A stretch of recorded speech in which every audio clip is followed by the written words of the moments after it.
so many times in the last few weeks, I've been like, wow, it feels like we're in a flashback from The Handmaid's Tale, right? People are tweeting that, people are putting it on social.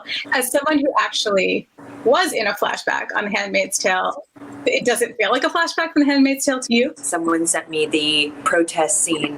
I had thought about it, but watching it again was pretty emotional. And, you know, we thought it was relevant at the time, and to see it again with everything that's going on was an emotional moment.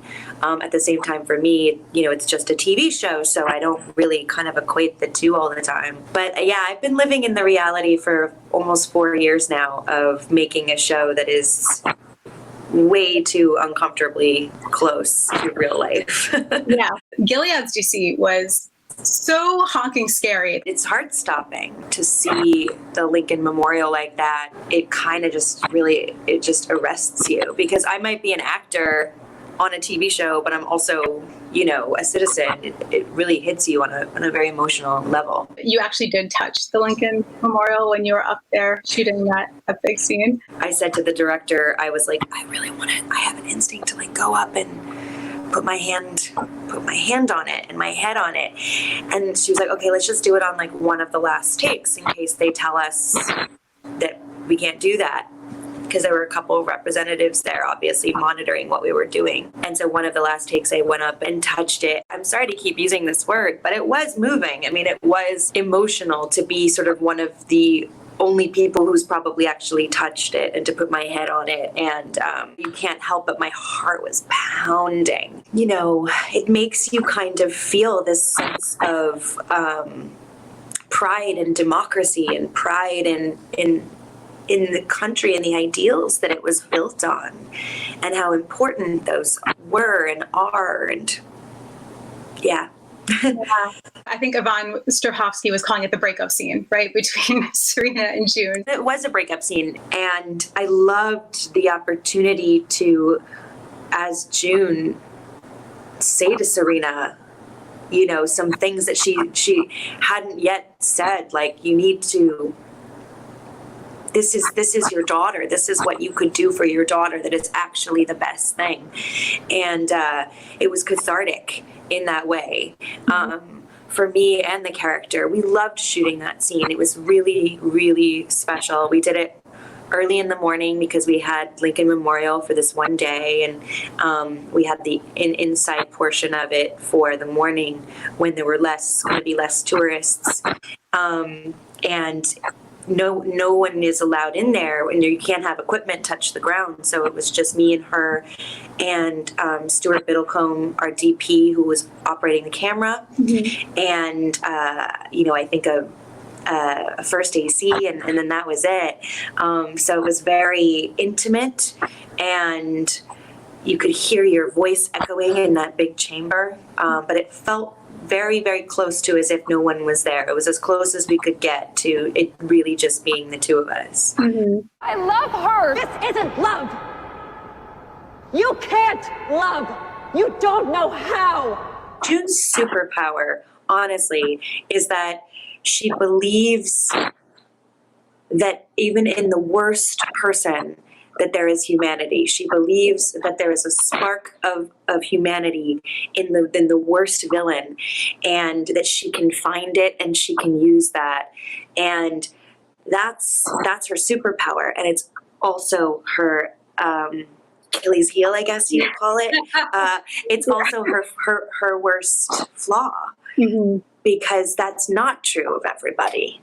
Unfortunately. Immediately, I'm like, Nick, oh my God, Nick, he is not who we think he is or who she thought he was. Right. Before, when she first got to Gilead, I was actually just talking to Margaret Atwood yesterday, and she said, you know, we were talking about how, you know, in the book, and when she first gets to Gilead, she's just on a day-to-day survival thing. It's just day-to-day. It's what's going to get her through the day. So if it's seducing Fred, that's going to get her through. If it's having an affair with Nick or falling in love with him, that's going to be the little bit of something that's going to be able to get her through that day. I think she grows from that to being more politically aware and more socially aware. I don't know if she would have cared as much if she had known in the beginning, because she's just so desperate for any human contact and connection. It's complicated. June has also done some pretty messed up things and made mistakes, and I think she has an understanding and awareness of people, including Nick, did things that they would later not be proud of. Mm-hmm. We'll make heaven a place on earth. I have to tell you that I still have not gotten past hearing Heaven is a Place on Earth and being able to like not immediately think of you going a little bit insane in a very like antiseptic white hospital room. So episode 9, Heroic, right, was maybe the low point of the season for June. Yeah, 100%. Also kind of a turning point by the end, correct? Yep, exactly. That was directed by Dana Reed, who also did episode 11. Well, she's done a few, but she did episode 11, Holly, in season 2, which was her first episode. And that's the birth episode. People kind of say it's called the birth episode, where she gives birth at the end. So she had so Dana had these 2 really unusual episodes that were primarily, both of them were primarily in one location. And it's luck of the draw. It's not like you get a script and then pick a director for that script. You pick directors and then they get the scripts that they get. So it was completely like by chance that she got both of those episodes. But I'm so glad she did. I mean, she's absolutely brilliant. I gotta say, it was really fun and it was really special because obviously you shoot everything out of order. So tracking her arc throughout the episode was really interesting. We were able to shoot more in order than we may have usually because it was all one set. And it was, I thought Stuart did an incredible job on that episode, our DP, really pushing things visually into a slightly different style for the show, a little bit more Kubrickian, it was just a little bit different than what we usually do because of all that white that we had, Beautifully shot episode. I loved doing that. So that leads into the liberation of the children plot, right? Yes. That this season was a win, if for no other reason than that plane took off at the end. Like, June may be bleeding out. We don't know. But the plane is in the air. The kids are in Canada. Plane's in the air. With all that, we saw June and Commander Lawrence working more closely together. Bradley Whitford, as I'm sure you are aware, has like nothing but nice things to say about working with you through the years. Tell me something that we don't know about working with Bradley. The universe doesn't have a balance sheet, I'm afraid. Yes, it does. His complexity and depth as an actor, that is something people are aware of. But when you're watching him, this close, he really is able to go through so many different things in a scene and have a vulnerability that is really striking and you don't expect from him. But he can be very sort of fragile in his performance, which is an incredible thing to watch. I think the thing that probably maybe some people know, but he is deeply, deeply funny. Deeply, deeply silly and funny and like irreverent, and he's one of those people that comes onto set and the whole crew is just like, they love him. He makes the hardest, the grip who like will never ever crack a smile and you've never seen, laugh, he will get to laugh and he will make him smile. And like, it's just, he keeps us rolling and he will do it up until the moment we say action. And as soon as we say cut or before we say cut, he's deeply funny. How was he with that room full of kids? And just in general, having that many kids on set. Talk to me about kind of the environment when all the little ones were around. They were extraordinary, honestly. They were extraordinary. Yeah, you would think you're like, oh God, a lot of kids to have. They were lovely. They were so fun and sweet. And at one point, I remember, I have pictures and videos of it, all the little girls, I was like the Pied Piper of the little pink girls. And they all would just like follow me like little you little chicks wherever I went. And then they were so cute because they were so quiet and good and serious when we were rolling. But as soon as we said cut, they were kids, and just like, I think that the thing that I like about this forest is, and you're just like, you know how kids just like, you're like, what? But it's also so interesting and smart. And they'd ask me questions about, so why are you in red? You know, and I have to answer these really basic questions that like no journalist has ever asked me.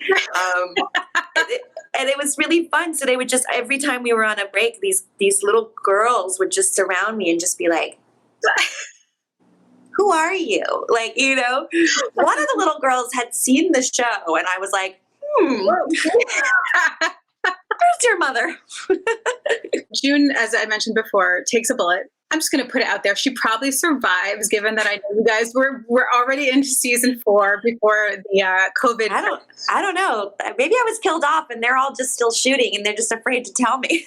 Are you actually directing like the entire season and that's your involvement? You're like, she's done. But I'm just behind the camera and June's dead. I don't know. I'm just going to direct it. It's funny because sometimes people will say to me like, how is she still alive? She's committed the worst atrocities out of like any of the handmaids and yet somehow she's like survived. And my answer is usually, yeah, because I don't know, because I'm the lead of the show. What are we going to do? Like, what do you want? Like, I'm the lead of the show. They pay me money to be in the show, and they're not going to not have me in the show. So that's why I keep surviving. But I do think that she's definitely like reaching the end of her 9 lives. It's getting a little crazy, but I love the idea and the fact that she's public enemy number 1. You know, I think it's that blind bravery that keeps her alive in a lot of ways. You know, it's like it's that willingness to put herself quite literally, like in that last scene of season 3, quite literally take a bullet. And it takes that kind of person to get those kids out. I think she 100% is public enemy number 1. So I think she's going to have to be dealing with that in season 4. But I think she's also, you know, not alone. As you can see in the last scene, she has this group of women, her army, around her. And those women aren't going anywhere. We saw Emily and Sylvia, their tentative kind of beginning of their reunion. So much of the show is about how people change when their circumstances force them to. Emily wouldn't have changed in the ways that she did had she any choice. You know, I don't think there's any different for June and Luke. Do you think a happy reunion is even possible at this point? You know, there's kind of 3 versions of these characters. They're the ones that exist in the flashbacks. They're the ones that came into Gilead and spent those first couple of years there, first couple of seasons. And then there are the ones that exist now. And I think it's true of Luke as well. I think he's a different person than he was when all of this started. June is obviously 100% a different person. Part of the reason why her and Nick love each other is because they both have been through the same war. Having not been there, how can he ever understand what that was really like? You know? Yeah. And so that's what her and Nick have. I don't know the answers, but I think the question is very interesting. Before I let you go, directing episode 3, correct? Yes. Okay. That's your directorial debut. Yes. I mean, that's a huge deal. That's a crazy. I know. I'm like, I'm just going to direct The Handmaid's Tale first. Just like a simple, light, like hour of television. Student film. You're good. It's fine. It's such a collaboration. So it doesn't really feel that different. Like I'm stepping in and I'm like, now I have all to say. It's actually just more like, oh shit, now I have to tell you what to do. But I will say that like, my first night directing was, I can't tell you like what the scene was, but I will say that there was something, I had done all this prep and all this planning and all of this like so ready, and I arrived early that day. I wasn't shooting the first half of the day. I arrived early and I was like down in the set and like, you know, rehearsing and all this stuff. And then I heard this sound and I was like, what was that? And then I heard it again, and then I saw a goddamn bat fly. And I was like, okay, well, that's not something I planned for. This is not, I don't know how, I'm like looking through my book, I'm like, I don't see a bat. I did not prep for the bat. So that was something that definitely like surprised me and was not in my plan. And the other thing that was really amazing was, I mean, it's not a huge spoiler or anything, so I can just say, but I had a lovely group of women and some of our regular handmaids to work with. And it was so fun and moving to see them be so proud of me and so excited for me. And I walked into the sort of first rehearsal and they're all standing there and they all were like, and I would like give them a serious direction and they'd be like, okay. Okay. And they'd be like, I'm sorry, I'm just so excited, you know?